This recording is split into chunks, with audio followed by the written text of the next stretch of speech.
Points and crossing. Points and crossing track का एक अति महत्वपूर्ण भाग है जिसके द्वारा गाड़ियों को एक ट्रैक से दूसरे ट्रैक पर लाने ले जाने का कार्य किया जाता है। ट्रैक आपस में समानांतर, डाइवर्जिंग या कन्वर्जिंग किसी भी प्रकार के हो सकते हैं। Necessity of point and crossing. Point and crossing की आवश्यकता। पॉइंट एंड क्रॉसिंग निम्नलिखित के लिए आवश्यक होती हैं। नंबर 1, गाड़ियों को एक लाइन से दूसरी लाइन पर भेजने के लिए। नंबर 2, समान दिशा से आने वाली तेज़ गाड़ियों को आगे करने के लिए। नंबर 3, सिंगल लाइन पर विपरीत दिशाओं से आने वाली गाड़ियों को पास कराने के लिए। नंबर 4, अन्य स्थानों को जोड़ने के लिए जो मुख्य लाइन या रूट पर नहीं होते हैं। 5, लाइनों को आपस में जोड़ने के लिए। Types off switch. स्विच के प्रकार। स्विच निम्न प्रकार के होते हैं। Number 1, stub switch. Number 2, split switch. Number 1, stub switch. प्रारंभ में स्टब स्विच का प्रयोग किया जाता था, अब इनका चलन बंद हो गया है। बी, इस प्रकार के पॉइंट्स एंड क्रॉसिंग में गाड़ियों को एक लाइन से दूसरी लाइन पर भेजने के लिए स्विच की जगह 2 कट रेल तथा क्रॉसिंग की जगह 1 कट रेल का प्रयोग किया जाता था। इस प्रकार का स्ट्रक्चर बहुत कमज़ोर होता है तथा सुरक्षित नहीं था, इसलिए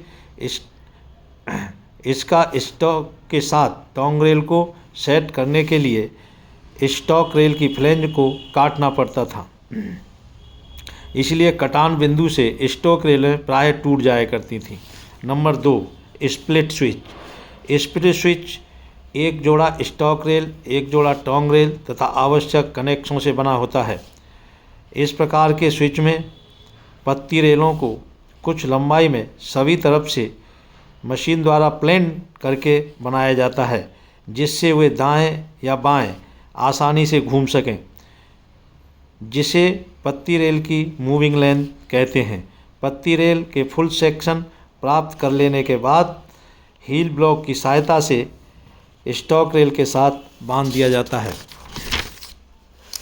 types of split switch. Split switch के प्रकार। स्प्लिट स्विच 2 प्रकार के होते हैं। Number 1, loose heel switch. Number 2, fixed heel switch. Number 1, loose heel switch.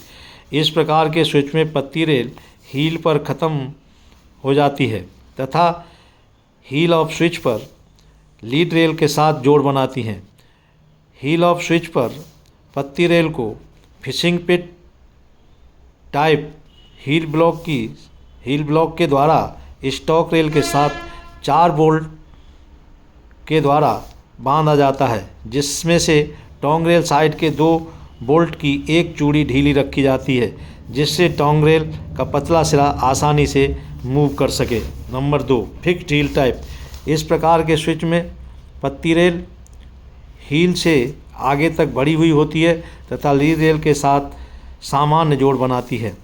Heal पर पत्ती रेल को स्टॉक रेल के साथ वेब फिट टाइप का हील ब्लॉक प्रयोग किया जाता है, जो 2 बोल्ट से पत्ती रेल को स्टॉक रेल के साथ बांधता है।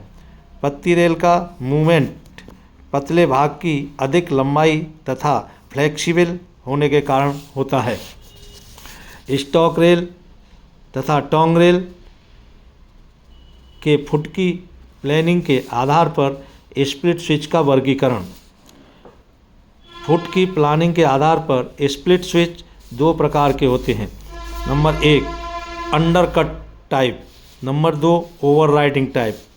Undercut type.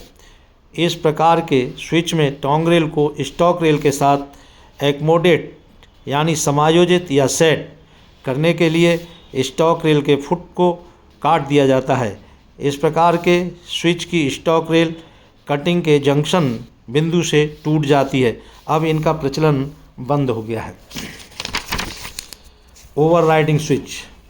इस प्रकार के स्विच में स्टॉक रेल फुल सेक्शन की होती है, केवल पत्ती रेल को चारों तरफ से प्लांट किया जाता है। टो पर पत्ती रेल की मोटाई 6 मिलीमीटर होती है। पत्ती रेल स्टॉक रेल के फ्लैंज पर रेस्ट करती है।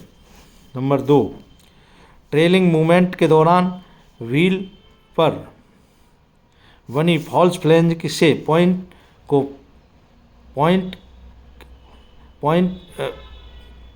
के ट्रेल थ्रू रोकने के लिए पत्ती रेल को HOS यानी हील ऑफ स्विच से जंक्शन ऑफ हेड तक स्टॉक रेल से 6 मिलीमीटर ऊंचा रखा जाता है।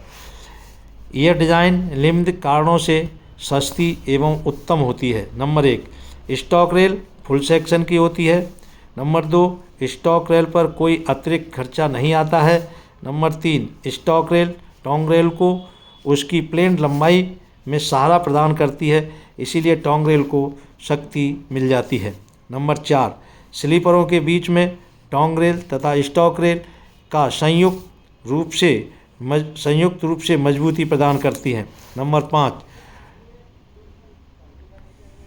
टॉन्ग रेल स्टॉक रेल से 6 मिलीमीटर ऊंची होती है, इसलिए ट्रेलिंग डायरेक्शन से आने वाली गाड़ियों के फॉल्स फ्लैंज के कारण होने वाले ट्रेल थ्रू की संभावना नहीं रहती है। Types of overriding switch. Overriding switch निम्नलिखित 2 प्रकार के होते हैं। Number 1, straight switch. Number 2, curve switch. Number 1, straight switch. A, tongue rail straight होती है। बी, मैन्युफैक्चरिंग आसानी से हो जाता है। नंबर 3, इन टर्नआउट में राइट हैंड टर्नआउट की टॉन्ग रेल लेफ्ट टर्नआउट की टॉन्ग रेल को राइट टर्नआउट में यूज किया जा सकता है। डी, टर्नआउट पर गाड़ियों के प्रवेश के समय एंट्री पॉइंट पर अचानक अलाइनमेंट में परिवर्तन होने के कारण जर्क अनुभव होता है। ई, गाड़ियाँ रिस्ट्रिक्टेड स्पीड यानी 10 kmph पर पास होती हैं। Curve switch.